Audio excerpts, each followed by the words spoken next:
Okay, so here's one of the first problems I've encountered that I'm going to need some help solving. When you build an object with multiple pieces like I'm showing, it's creating shadow casters for each piece. So see how the shadow casters is at 74?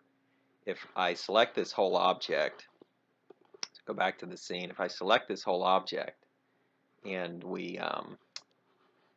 I've got my hierarchy here, but if we come here to the hierarchy and we go to the all the blocks that are making this up, so I'm going to select them all with shift and left mouse button, and I take the shadow casters and turn them off on the mesh renderer and come back to the scene. So now you see it's not casting a shadow.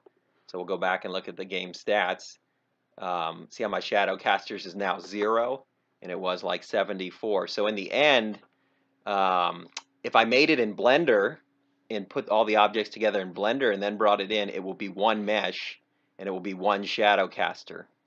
So I want you guys to be able to build in Unity, and the problem with that is it's creating a shadow caster per piece. Now what you could do is just select the some facing or some random pieces and not have everything shadow cast, but I think in the end the solution is going to be to turn off shadow casting for now. If that proves to be the long-term solution, in my final version, none of these pieces will have shadow casters. So the quick workaround, if you've already planted some things, is one, go to your building blocks and select them all. So go building blocks folder and then just shift left mouse button, select them all, and turn shadow casters to off on the mesh renderer. And then come down and in all those prefab houses that I made for you, those were down here. So you'll have to go inside of each of them, but go inside of each of the prefabs and select them all and turn mesh render, turn the shadow casters off. You can see this doesn't take very long to do. Turn it off. And then come to each of these and do it. And I'm going to do it for all of them just to show you that it doesn't take that long. Now anything you've planted already needs to be done as well in the hierarchy, and I'm going to show you that here in a second when I finish this up.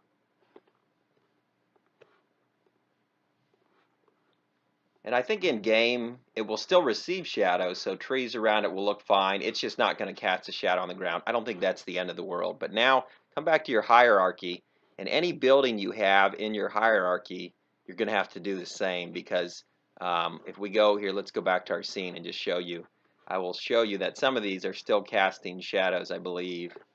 Yeah, see, this is still casting shadows because it was planted and there's another instance of that prefab, and that saves the settings individually. So even though we went back and changed some things outside of this, it's not it. So we'll still have to find this villa, and you know, that's this orange, red, white, or maybe it's, yeah, it's probably this one.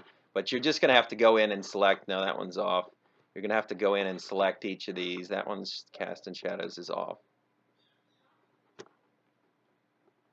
The apartment, those are off. So maybe it's changed them. I don't know why that one is. Let me go back and go back into the scene and see if I can select these.